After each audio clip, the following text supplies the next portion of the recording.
terus malah suaminya baca gitu. Ini konsepnya gimana sih sebenarnya? Emang sebenarnya nanti biar ketahuan atau gimana gitu, bahwa insight oh ternyata hubungan itu bisa lebih dekat dari yang saya pahami gitu ya. Assalamualaikum warahmatullahi wabarakatuh. Terima kasih sudah gabung lagi di channel ini. Ini adalah program baru, serial baru, kita namakan Creates, tentang bikin-bikin lah. Bisa nulis, bisa bikin lagu, bisa bikin buku, bisa bikin karya juga, produk juga. Memang lebih fokus ke hal itu. Nah, di episode pertama ini alhamdulillah ada yang sudah hadir, yaitu Mas Pandu. Nanti Mas Pandu ya. Nanti Mas Pandu memperkenalkan dirinya sendiri aja biar lebih luas. Beliau membuat buku yang luar biasa menurut saya. Ini buku yang termasuk dulu membantu saya melalui masa-masa sulit. Mungkin lebih mudah saat itu melalui masa sulit kalau buku ini sudah hadir.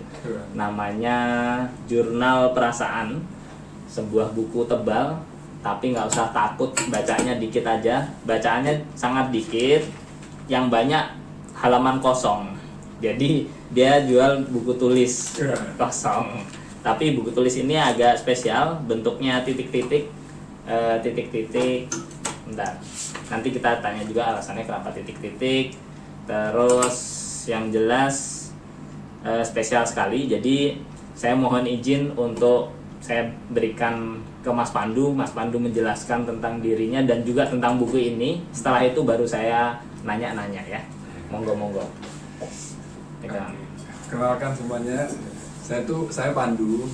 Saya itu penulis lah, bisa dibilang content writer dan juga co-founder dari Sampai Kapan. Nah, langsung cerita aja kali. Boleh. Soal bukunya, jadi ada background story sih sebelum kenapa sih mau buat buku ini. Jadi kita tuh buatnya tim, jadi ada saya, ada Badrul juga, dan beberapa teman-teman yang desain. Tapi ide awalnya muncul itu dari Badrul. Jadi Badrul ini, jadi beberapa tahun yang lalu itu Badrul sempat kena salah satu gangguan psikologis. Jadi dan beliau itu udah sekitar pengobatan beberapa tahun. Salah satu yang dia pakai yang yaitu writing terapi. Nah, sebenarnya banyak kan set of terapi yang dia lakuin, tapi dari Badrul tuh ngerasa yang paling membantu itu writing terapi karena ada rilis emosi di situ. Nah, di aku juga sekitar tahun 2015 itu juga melakukan yang sama, tapi beda eventnya aja. Jadi kalau di aku itu masalah yang kalau di Badrul kan kesannya masalahnya itu berat banget. Jadi kayak emang gangguan psikologis yang emang udah berat, yang udah mayor. Nah, kalau di aku itu mungkin masalah yang sering dihadapi banyak anak-anak, unfinished business sama orang tua, sama keluarga. Nah, tapi untungnya waktu itu kan aku juga kuliah psikologi nih. Jadi pas di kuliah itu salah satu dosen aku ngasih writing terapi. Dan di mana waktu itu ternyata dari unfinished business yang tidak aku sadari ternyata banyak banget. Dan perlahan tuh mulai rilis dan ketika udah kelar baru terasa oh ternyata manfaatnya ini nih nulis. Karena pas lagi nulis itu ngerasa kok kayaknya nggak ada efek, tapi ternyata perlahan karena ternyata masalah yang lama ditimbun ternyata untuk ngeluarin perlahan juga. Nah, makanya background story-nya awal itu tuh kita mau buat project, coba kita buat bukunya. Nah, kenapa namanya Jurnal Perasaan? Jadi awalnya kita tuh ada beberapa nama lah yang kita suggest, tapi ternyata kita mikir perasaan yang sebenarnya yang paling buat kayak Badrul ngerasa kenapa dia bisa gangguan psikologis, kayak aku kenapa ada bisnis. Sebenarnya ada perasaan yang gak mau diungkapin. Motifnya macam-macam. Kalau di aku itu kayak ngerasa daripada aku nyakitin orang lain atau aku balas nyakitin, mending aku simpen sendiri. Dulu mikirnya wah aku melakukan itu bijak karena daripada orang yang aku nyakitin mending orang lain. Tapi ternyata ada tidak bijaknya. Ketika aku nahan perasaan, sebenarnya aku lagi nyakitin diri sendiri juga. Padahal yang paling fair kan kita bisa ngerilis, tapi dengan hal yang lebih positif. Jadi kayak asertif kalau di psikologi bilangnya kan. Nah, terus akhirnya kita sepakat tuh buat kita coba buat Jurnal Perasaan dengan ngeriset, terus ngeriset lagi hal-hal yang pernah dilakuin. Jadi kalau aku kontak lagi dosen aku, terus aku ngobrol, aku kemarin tuh gimana terus aku baca jurnalnya. Di Badrul juga kayak gitu. Nah akhirnya kita ngedesain, karena kalau di writing therapy kan sebenarnya ketentuannya adalah teman-teman tuh tinggal nulis, tapi ada profesional yang akan meng-guideline semuanya. Nah sementara kalau kita mikir, kalau kita jual buku terus kita kasih aja, teman-teman berakhir di cuma nulis, membuka luka lama, terus nggak tahu diapain, akhirnya bisa jadi luka yang lebih besar. Nah dari sini kita akhirnya buat formula memanfaatkan skill yang udah dipunya sebelumnya, pengalaman sebelumnya tuh kita campur. Jadi nggak pure nulis doang, tapi kalau di aku kan backgroundnya aku juga belajar bawah sadar, lebih tepatnya hipnoterapi. Nah dari situ di nulis ini kita gabungin semua, writing terapinya kita gabungin, hipnoterapinya kita gabungin, biar tujuannya biar kalau kita mikir writing terapi aja berhasil, apalagi kita kombinasiin. Nah jadi di buku ini kan kalau teman-teman yang beli atau yang udah dapat bukunya tuh nanti ada sekitar 8 bab.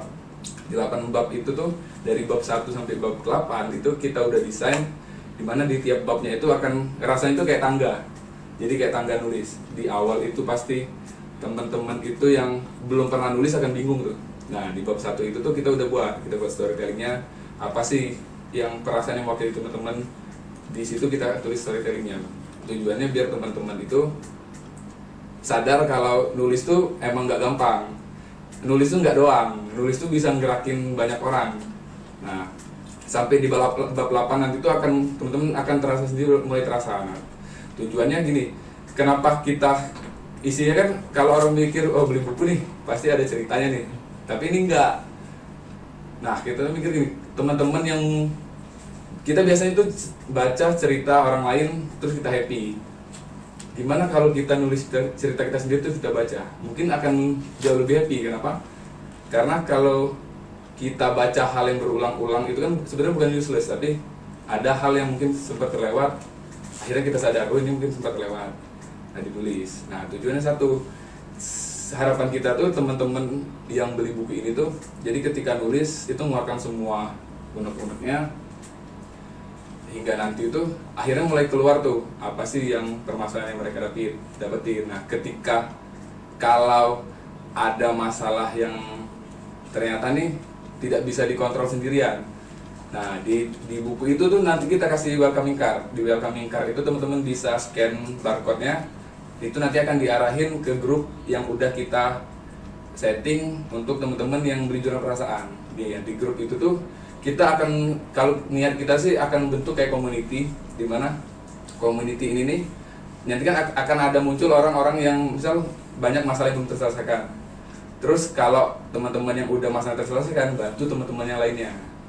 Nah di grup itu tuh karena kita juga alhamdulillahnya udah kerja sama salah satu alumni psikologi Universitas Sriwijaya, jadi teman-teman di dalam grup tuh nggak sendirian, ada teman-teman dari alumni psikologi Unsri itu yang akan nge-guide juga. Jadi teman-teman tuh akan secara tidak langsung juga akan dibimbing sama profesional. Jadi kalau ada masalah yang emang berat banget, teman-teman bisa share di grup itu, atau kalau emang ini akan bisa kontak pribadi. Jadi ketika udah kelar masalahnya bisa baru di-share di grupnya, kayak gitu sih. Saya sambung dikit ya. Mohon izin dari Pak Pandu, saya bahas sedikit bukunya. Jadi misalnya di bab 1 nih, semua berawal dari langkah pertama. Bab kedua, kebiasaan yang berulang akan menjadi perilaku barumu. Terus bab ketiga, semua yang kamu pikirkan harus direalisasikan. Kemudian ketika rasa disampaikan oleh kata, itulah komunikasi. Wah ini bagian yang paling saya suka. Ya semoga saya bisa nulis juga sampai bab 4. Yeah. Kemudian keyakinan yang membuat kemampuan tercipta. Usaha keras membuat upayamu menjadi pantas. Konsistensi dan persistensi, dikit lagi. Jadikan semua pengalaman sebagai pembelajaran. Terus perjalananmu dimulai dari sini. Bab 8 misalnya nih, sadar nggak kalau ini lembar terakhir dari diriku? Wah, saya baca sekilas jadi nangis sendiri. Waduh. Jadi nangis sendiri nih.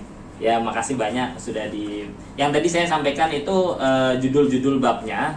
Di baliknya ada keterangan detail apa yang bisa kita lakukan sehingga ya cukup jelas lah. Jadi ini memang saya dulu sempat ngerasain dan agak sulit buat saya untuk nyari teman yang atau terapis gitu ya, terapis yang cocok untuk membantu saya karena saya cukup tertutup dan banyak hal lah karena saya sok tahu sebenarnya. Jadi kalau ketika ketemu orang saya suka mikir ini orang nggak ngerti nih perasaan saya apa gitu. Nah jadi ini cukup detail dan insya Allah bisa diikuti, teman-teman semua bisa coba kalau misalnya ini ya insya Allah bisa inilah. Dan tadi disampaikan ya baca buku tulisan sendiri ternyata ada manfaatnya ya. Iya. Oke, saya lompat dulu. Ini kan ada tulisan sampai kapan sama sini cerita. Minta tolong dijelaskan secara singkat dulu. Iya. Nanti habis itu kita balik lagi ke buku. Apa itu sampai kapan dan apa itu sini cerita tentang aku, kamu, dan kita. Sampai kapan tuh sebenarnya teman-teman tuh pasti sering ngomong sampai kapan. Orang-orang yang udah jengah sama kehidupan yang konsisten tapi kok semakin negatif. Nah, sampai kapan tuh muncul dari situ. Jadi kayak kita nanyain ke dunia, sampai kapan sih mau gini, sampai kapan sih mau ngelanggar peraturan, sampai kapan sih nggak mau ngambil resiko. Nah, sampai kapan itu tuh, jadi kita buat sebuah media yang tujuan utamanya itu untuk movement ke sosial. Jadi untuk ngajakin teman-teman bergerak, mempertanyakan dunia gitu, sampai kapan kita mau kayak gini terus, ayo kita berubah. Nah, tujuan awal kita itu kenapa kita buat sampai kapan itu tuh karena kita ngerasa gini, generasi kan banyak nih orang dulu kok generasi milenial kayak gini nih, kok generasi milenial tuh instan banget, lemah banget. Kita mau mengubah generasi jadi lebih baik. Tapi kita sadar nih kalau kita mau mengubah generasi milenial sekarang nih rasanya telat karena udah mulai dewasa, udah mulai punya ideologi sendiri. Akhirnya kita mikir kita akan skip generasi yang sekarang, tapi kita fokus ke generasi di bawah milenial. Tujuannya agar generasi yang di bawah udah mulai terbiasa lakukan hal positif. Jadi nanti ketika mereka udah di usia 25, di usia 23, itu mereka udah siap. Nah, tujuan sampai kapan itu jadi kayak media yang teman-teman itu akan diajak untuk movement ke arah yang lebih positif. Nah, dengan core utama di kita itu dengan pendekatan psikologi, karena kita ngerasa bahwa mulai banyak orang Indonesia yang udah peka sama psikologi tapi belum tahu mau kemana.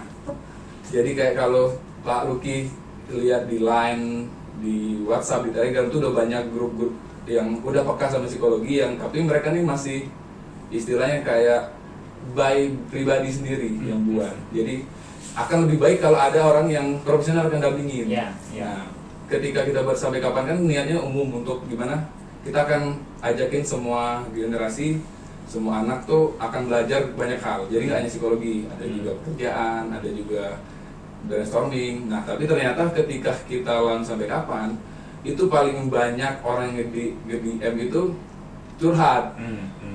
Admin boleh nggak aku curhat? Admin boleh nggak gini? Aku punya cerita gini, sampai kasus yang paling berat itu pengen suicide. Nah kita mikir kalau kita kumpulin di sampai kapan itu arahnya akan beda karena kita kan ngajakin bergerakan bukan fokus di psikologi. Hingga akhirnya tuh kita ketemu sini cerita itu yang buat itu Mbak Yola Andeswa.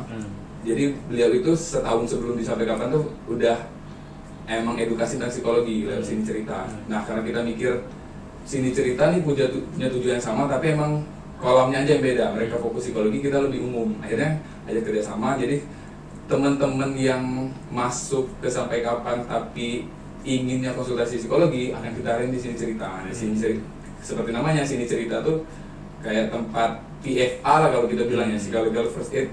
Jadi kan setiap orang tuh akan membantu setidaknya pertolongan pertama. Kalau teman-teman nggak bisa nemuin profesional, setidaknya ada sini cerita yang akan jadi pertolongan pertama dari situ baru akan diarahin ke profesional. Karena kalau masalahnya terlalu berat, mungkin kan teman-teman harus didampingi secara atau secara insentif, kayak gitu. Berlaku dari rekomendasi. Okay. Nah, jadi balik lagi ke buku. Jurnal Perasaan ini ada berapa halaman total? Kalau totalnya itu 200 halaman. Oh, oke. 200 halaman yang dibagi ke beberapa bab ya? Iya, dibagi ke bab. Nah, ini kan bahasanya campuran ya. Kayaknya lebih cocok untuk umur berapa atau gimana nih? Bayangan awalnya gimana? Kalau di kita sih target utama kita itu kita akan menyasar ke teman-teman yang di SMP, yang mulai SMP karena karena kita mikir gini, kalau awalnya itu kita pengen tuh ke teman-teman yang udah kerja karena pasti masalah itu akan lebih berat. Cuma kita mikir kenapa nggak kita mupuk dari anak-anak yang emang masih di usia emas. Jadi ketika mereka di usia gede, mereka akan terbiasa dengan sendirinya, tapi masih bisa dipakai oleh teman-teman yang udah dewasa. Betul. Oke. Nah, kalau saya ngelihat sih ya memang dari SMP sampai mungkin usia 45 masih oke ngikutin ini. Kalau di atas itu mungkin saya nggak tahu nih apakah perlu bantuan atau enggak, tapi kadang kan di usia di atas 45 juga punya waktu. Nah, ketika punya waktu sebenarnya memungkinkan sih karena bagaimanapun apalagi di awal-awal ya. Cuma ini kayaknya sih di petunjuknya bukan petunjuknya yang di tulisan ini sangat membantu, kayak misalnya dan juga sudah ada riset cukup panjang lah. Jadi kayak misalnya di awal mereka memahami, mungkin Mas Pandu dan tim sudah memahami bahwa kita di awal-awal agak sulit nulis gitu ya. Jadi di sini diarahkan, dibantu apa sih yang perlu dipikirkan, apa yang sebetulnya sebaiknya ditulis dan mungkin juga sebaiknya nggak ditulis gitu ya. Kira-kira gitu, benar nggak? Ya, jadi di awal itu nanti teman-teman ketika beli bukunya itu akan ada, kalau kita namanya itu framework nulisnya gimana. Jadi setiap hari harus nulis, tapi dengan pembukaan kalimat itu misalnya hari ini titik-titik teman-teman akan nulis kerennya gimana. Dan setiap hari itu ketika mau selesai nulis itu teman-teman harus menuliskan rasa syukur. Karena kalau di hipnoterapi itu kan walaupun masalahnya negatif, tapi afirmasi harus positif biar emosi negatifnya keluar, baru kita bisa masukin emosi yang lebih positif. Framework yang seperti itu yang udah kita desain di Jurnal Perasaan. Nah, saya sedikit shifting sedikit. Kalau kan ada juga ya buku yang lebih kosong dari ini yang ditulis depannya diary ya. Nah, saya sih nangkepnya sedikit beda antara diary dan ini. Kalau diary memang daily activity kita, kalau ini lebih ke perasaan dan mungkin sangat penting juga selain kita yang sehari-hari menjalani kehidupan sehari-hari, juga penting untuk kita yang sedang ada kendala di rasa ya, di perasaan, di psikologis, di banyak hal lah gitu ya. Nah, apakah betul gitu, artinya ini kecenderungannya yang begitu gitu? Iya, jadi kalau teman-teman sadar nih, kalau kita sadar nih, jadi dari desain itu kita udah set kenapa desainnya gelap, terus kenapa ungu. Jadi ungu kan ngelambangin kebijakan tuh, ngelambangin hal-hal yang bijak. Dan kenapa gelap? Jadi ini kan ada serinya nih, seri 00. Jadi kita kalau sekarang ini kita lagi riset untuk seri 01. Jadi kalau teman-teman yang beli seri 00 dan udah selesai, nanti baru akan sadar kalau semua yang teman-teman tulis itu mundur ke belakang. Nantinya itu akan mundur ke belakang, entah masalah, akan gali semua luka yang pernah ada, terus disembuhin. Nah, di seri 01. Sorry, saya potong. Jadi artinya kalaupun saya merasa nggak punya masalah, tulis aja nggak apa-apa? Iya, intinya tuh akan di awal itu kan pasti akan bingung, kok saya akan fine aja. Makanya siapa tahu nih akan ada masalah yang tidak terasa, tapi ternyata tuh mempengaruhi. Jadi makanya yang kita tujuan itu di bab 1 itu ya udah teman-teman nulis aja. Intinya apa yang dirasain nulis. Nanti akan ketika terbiasa tuh akan kepantik sendiri. Oh, mungkin ini yang aku rasain. Oh, mungkin ini yang aku rasain. Nah, jadi buku ini kenapa gelap? Jadi kesannya tuh akan dark banget karena akan menggali luka. Nah, di seri 01 itu kita udah lagi riset, tujuannya akan ke depan. Jadi akan menggali ke depan. kita tuh udah ngembangin, mungkin itu akan ada seri sampai 04 sampai seri Infinity. Jadi di 01 itu akan kita, di 00 itu akan full membahas masalah ke belakang. Di 01 itu untuk spoiler kita udah namain Reason to Live namanya. Karena kita akan ke depan untuk nyari apa sih itu alasan teman-teman untuk hidup di dunia ini apa nih. Nah di seri ketiga itu kita akan fokus di permasalahan relationship. Di seri 04 itu judulnya Infinity. Jadi kalau teman-teman ngikutin serinya dari awal sampai di Infinity itu teman-teman udah tinggal masalah yang mungkin udah kelar, masalah yang lama udah kelar. Jadi di Infinity itu teman-teman tinggal tulis aja apa sih yang baru dan terus selesai, apa sih yang baru terus selesai. Oh mantap ya, semoga saya juga bisa ngikuti sampai ini ya, serial 4 ya. Amin. Jadi di jurnal perasaan ini kita tuh riset sekitar 4-6 bulan. Jadi sebelum kita launch ini pun kita udah coba damiah ke salah satu kerabat kita yang emang kita rasa ini cocok untuk dikasih ini. Jadi dia udah nerapin sekitar, sebelum dia launching itu sekitar 1 bulan, dan efeknya di kita tuh bersyukur banget. Jadi karena namanya saya nggak bisa sebutin karena beliau itu punya permasalahan tentang masalah di keluarganya. Jadi dengan di buku ini ketika dia tulis, akhirnya permasalahan di keluarga tuh mulai istilahnya kalau tali itu mulai nggak kusut lagi. Karena bahkan kalau kemarin itu sampai ingin cerai, dan untungnya ketika jadi dia tulis terus, karena yang kita kasih kan cewek. Kalau jadi ketika dia tulis terus ketika udah dia tulis tiap malam itu dia taruh di atas meja. Jadi ketika suaminya udah balik kerja, suaminya baca. Nah dari situ ternyata yang hal-hal yang unek-unek di istrinya yang suami tidak tahu, dari buku itu dia mulai tahu, akhirnya mulai kenal. Terus selain itu tuh kita juga riset, kita ngobrol ke salah satu psikolog yang praktek di Jakarta. Kita ngobrol sekitar 1 bulan dari situ, dan habis ini pun kalau dari beliau tuh beliau akan distribusin ke pasiennya karena beberapa terapi itu kan butuh nulis untuk nge-record apa sih yang dilakukan pasiennya di luar rumah. Nah kalau biasanya kalau psikolog itu tuh dia pakai buku diary biasa, terus disuruh beli dimanapun terus nulis. Cuma kenapa dia mutusin mungkin akan ambil nih jurnal perasaan, akan kerja sama karena ini udah ada deadline-nya, dia tidak terlalu istilahnya itu tidak terlalu banyak untuk supervisi gimana cara nulisnya, dia tinggal praktek dan dia tinggal baca ceritanya gimana kayak gitu. Oke. Nah ini agak menarik juga tadi yang diceritain. Saya sebenarnya mau nanya tapi tadi udah sedikit cerita. Jadi kayak misalnya kita bikin diary ya. Saya dulu sempat bikin tapi online gitu. Tapi terus misalnya ketahuan nih sama orang, dibaca orang, kan kita malu gitu ya. Kalau misalnya ini tadi kok malah kayak istri punya masalah katakanlah gitu ya, istri punya masalah nulislah di sini, terus malah suaminya baca gitu. Ini konsepnya gimana sih sebenarnya? Emang sebenarnya nanti biar ketahuan atau gimana gitu? Soalnya kan kita ragu, saya ini lanjutin lagi karena kan saya jadi ragu kalau saya mau nulis, kalau ketahuan jadi masalah dong gitu. Gimana tuh? Jadi jurnal perasaan tuh kita pakai tagline-nya tuh untuk orang-orang yang punya keluh kesah tapi susah berkata. Okay. Nah tujuan utamanya itu tuh karena konsepnya kan kalau kita punya masalah tapi kita pendam sendiri, mungkin masalahnya tuh bisa adem tapi nggak kelar. Karena kalau masalah dengan orang lain, kalau kita nggak ngomong, orang lain nggak tahu apa sih yang kita keluhkan. Akhirnya masalahnya mungkin numpuk tapi nggak terselesaikan dengan baik. Bisa jadi emosinya ketimbun tapi bukan hilang. Nah tujuannya adalah ketika kita nulis itu kan kalau di kita tuh kita nggak ada batasan nulis. Mereka mau sumpah serapah, mereka mau misalnya justru berkata yang sopan itu. Sorry, kalau gambar boleh juga? Boleh, makanya kita kasih dot. Ntar itu akan kita ini. Okay. Kenapa harus dot? Jadi ketika artinya kan semua emosi negatif itu dituangin di kertas.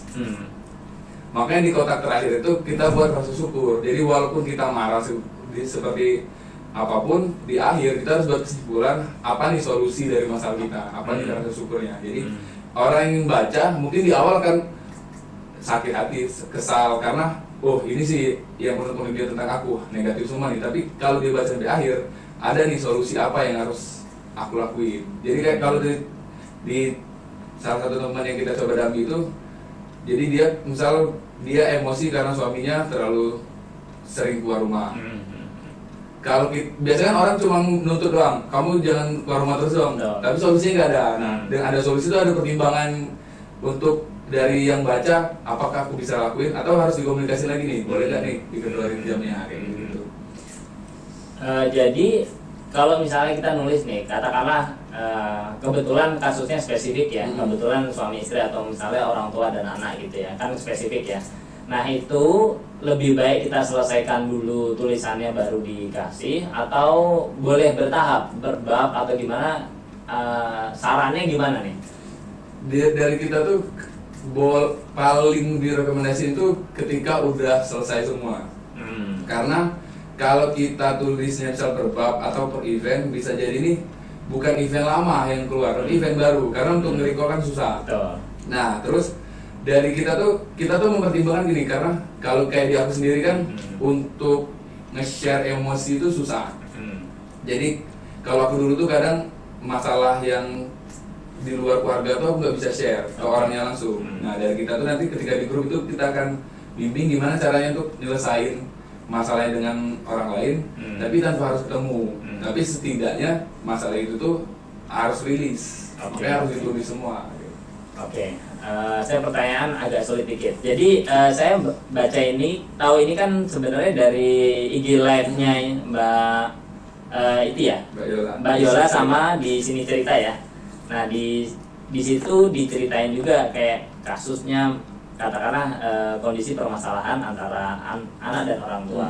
Ada dua hal yang mau saya tanya ini. Yang pertama, permasalahan itu kan ya memang hal insight baru lah, bahwa oh ternyata hubungan anak dan orang tua bisa sedekat itu gitu. Kayak misalnya ada banyak hal yang saya nggak sampaikan lah ke orang tua gitu ya, karena kekhawatiran saya melukai mereka, kekhawatiran saya ini mungkin nggak pantas juga saya sampaikan misalnya gitu ya. Dalam artian bisa jadi itu kesalahan-kesalahan saya yang nggak terkait sama mereka, sehingga ya nggak ada positifnya juga saya sampaikan. Itu yang pertama, bahwa insight oh ternyata hubungan itu bisa lebih dekat dari yang saya pahami gitu ya. Yang satu lagi adalah kalau misalnya di jurnal, nyambung juga sih sebetulnya, kalau di jurnal perasaan ini kan sebetulnya kita asal nulis ya. Nah bisa jadi masalahnya itu nggak hanya terkait, katakanlah tadi kasusnya sama orang tua, nggak hanya terkait dengan orang tua gitu, bisa jadi terkait dengan orang lain yang mungkin nggak pas lah kalau misalnya orang tua saya baca gitu. Nah itu gimana tuh? Apa nanti setelah semuanya beres baru saya sortir terus saya serahin ke orang tua atau gimana tuh? Ya jadi kan ketika kita nulis tuh kita bisa tahu nih, oh ini kan kita nge-recall, oh ini aku nulis masalah sama ini.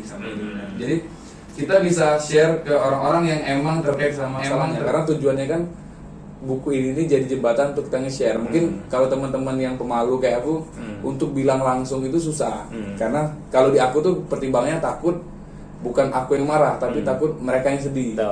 Jadi masalah dengan siapa, jadi kita bisa share, kita sortir. Oh ini masalah dari sini, mungkin berarti ini aku akan robek, aku share ke sini tulisannya. Atau kalau emang masalahnya full dengan satu orang, kita bisa tinggal kasih bukunya. Jadi situ. Nah, jadi ketika kita udah masalahnya kita udah tulis dengan siapa aja, jadi kita bisa pilih, oh masalah ini akan aku share sama orang yang emang kita tulis masalahnya. Jadi tujuannya itu tuh bukan kita ngumbar emosi kita, karena kalau kita ngumbar emosi itu ada dua, bisa jadi rilis, bisa jadi malah untuk nguatin emosi negatifnya. Karena kan kadang orang share ke orang lain itu bukan untuk ngelarin masalah, tapi untuk atensi doang. Nah jadi harus masalah ke orang yang terkait, jadi masalahnya akan kelar karena orang itu tahu, oh ini perasaan yang diarahin tentang aku. Oke, aku harus berubah atau harus gimana nih kayak gitu. Oke, saya lompat dikit ya. Terus kalau ada masalah ke orang, terus atensi aja. Atensi ini penting nggak sih sebenarnya? Kalau pertimbangan kita tuh gini, atensi itu sebenarnya useless karena karena gini, kalau teman-teman sadar tuh banyak orang yang misal cerita ke temennya, cerita ke kelompoknya. Kalau untuk naikin atensi doang, biasanya itu misal, oh biar teman-teman aku ini tahu nih, aku ini lagi bermasalah. Mereka bukan tujuannya untuk nge-solve masalah mereka, tapi untuk nyari dukungan. Akhirnya kan tujuannya tuh katanya untuk nyari kata-kata mereka untuk nyari solusi, tapi sebenarnya tuh cuma nyari perhatian ke orang biar merasa dipedulikan. Nah makanya dari kita tuh jangan sampai nyari atensi, karena apa? Karena yang fokus utama kita ini nyelesain masalah teman-teman, bukan untuk teman-teman ngerasa bahwa mereka teman-teman harus dikasih perhatian lebih kayak gitu-gitu. Jadi kalau misalnya nulis tadi di gimana tadi kan misalnya ternyata yang tertulis ini nggak cuma masalah ke satu orang nih gitu. Terus apa yang baiknya dilakukan kalau gitu? Kalau teman-teman bisa share langsung ke orang yang terkait. Kalau nggak bisa, nah teman-teman nanti ketika di grup itu bisa share ke profesionalnya, nanti akan dibimbing gimana sih caranya. Aku harus rilis nih, tapi aku nggak bisa. Kalau aku dulu tuh ke salah satu keluarga yang aku punya masalah, tapi di saat itu aku nggak bisa sama sekali untuk ketemu langsung untuk ngomong. Jadi akhirnya dibimbing gimana caranya tulisan ini bisa sampai ke orangnya. Apakah harus dikirim pos atau aku nggak berani juga nih untuk ngirim pos karena aku nggak bisa bayangin. Ya udah akan dibantu terapi sama teman-teman profesional di grup. Gitu ya. Oke. Jadi artinya kalau ada pertanyaan lebih sulit dari yang pertanyaan saya, jangan khawatir, ada banyak yang bisa bantu di grup. Nanti ketika katakanlah teman-teman ada yang berkesempatan beli juga atau mungkin memiliki juga buku ini, nanti ada barcode ya yang nyambung nanti ke sana gitu ya. Terus pertanyaan saya sedikit saya lompat tapi harusnya sih terkait sama ini. Jadi kan gini, kadang kita ya tadi memang disampaikan masalah itu diselesaikan gitu ya. Tapi kadang di sisi lain masalahnya selesai tapi saya masih kesel aja gitu. Artinya kan kadang ada yang bilang ya udahlah saya ke gunung aja untuk teriak misalnya ya, untuk melepas emosi saya gitu. Atau gimana tuh? Baiknya sebenarnya gimana sih? Dan mungkin terkait dengan buku ini juga silakan ya.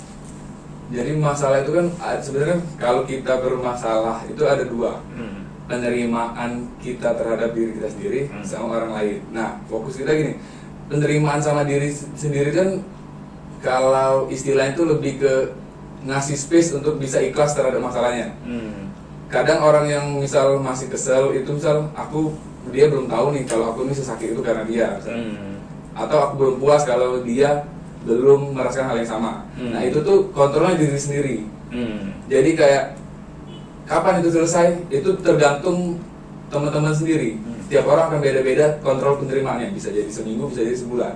Tapi kontrolnya bisa dikontrol sama teman-teman sendiri karena terkait sama diri sendiri. Tapi ketika sama orang itu kontrolnya di orang lain. Makanya kita ngasih fasilitasi untuk gimana ngatasi masalahnya yang kontrolnya di orang lewat buku ini. Karena kalau misal kita punya punya dendam sama orang lain, yang buat kita dendam itu ada dua, kita belum ikhlas sama orang ini nggak tahu kalau kita itu dendam. Nah kalau kita belum ikhlas itu kontrolnya di kita sendiri. Bisa jadi kita bisa ikhlas kalau dia merasakan hal yang sama, atau dia udah tahu ini kita ternyata sakit karena dia. Nah, tapi ketika ke kontrol orang lain ini kan nggak ada yang fasilitasi. Biasanya orang kalau ada yang berani untuk langsung ngomong, tapi ada yang enggak. Nah yang enggak ini gimana? Makanya dengan salah satunya dengan media jurnal perasaan ini. Oke, saya mulai nangkap. Jadi ya kalau saya sederhanakan nanti tolong dikonfirmasi. Artinya kalau misalnya memang masalah bisa disederhanakan jadi dua ya. Kalau tadi saya menyederhanakannya adalah masalahnya itu selesai atau enggak, sama satu lagi adalah perasaan kita gitu ya, sudah selesai atau belum gitu ya. Kadang masalah nggak selesai tapi kita ikhlas aja udah gitu ya. Kadang ada yang gitu. Nah sekarang kalau di sini artinya kalau masalahnya dengan diri sendiri itu nanti perlu ini lagi, tapi yang 00 ini lebih pada masalah yang terkait dengan orang lain gitu ya. Bener ya? Jadi masalah yang emang ternyata nggak sadar nih kita punya unfinished business di masa lalu. Nah kosong-kosongnya lebih sana. Jadi lebih gali itu yang pasti yang ke belakang. Oh oke. Siap. Mantap. Kalau analoginya tuh gini analogi. Jadi kalau misal gini nih, ada teman kita yang mungkin bercanda, misal kok kamu gendut hari ini. Ternyata yang diomongin ternyata misal tersinggung karena ternyata nih di luar dia temannya tahu dia udah diet, dia udah nahan makan yang emang berat dan menyiksa diri sendiri, terus masih dibilang gendut, akhirnya sakit hati. Nah ada orang yang udahlah memang mulutnya kayak gitu, ada yang ikhlas, Tapi masalahnya nggak kelar. Kenapa? Karena orang ini nggak tahu kita nggak suka dibilang gendut. Sebetulnya buat saya ini agak sulit dipahami ya, dalam artian jurnal perasaannya saya paham, tapi ketika jurnal perasaan ini diserahkan ke orang yang bersangkutan ini another problem gitu buat saya ya. Assalamualaikum warahmatullahi wabarakatuh.